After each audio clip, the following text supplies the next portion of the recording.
მოდით მოვამზადოთ თევზის სარდინი ტომატის სოუსში.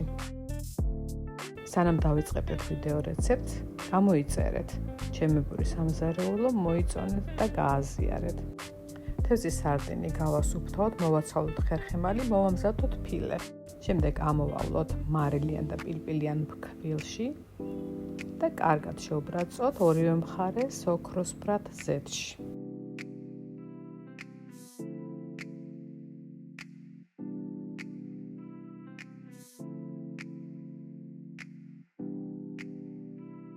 შემდეგ მოვამზადოთ სოუსი, ერთი თავი ხახვი და ერთი კბილი ნიორი, კარგად დავუბრაწოთ ოქროსფრად, გავხეხოთ ერთი ცალი სტაფილო და ესეც ხავთან ერთად შევბრაწოთ.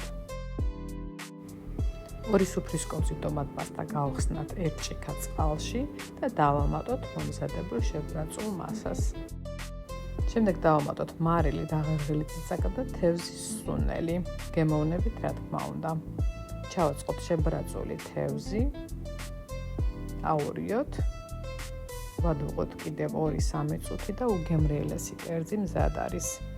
კიდევ ერთხელ შეგახსენეთ, რომ გამოიწერეთ ჩემი ბურის სამზარეულო მოიწონეთ, გააზიარეთ, რათა ბევრმა ნახოს უგემრიელესი ახალ-ახალი კერძები.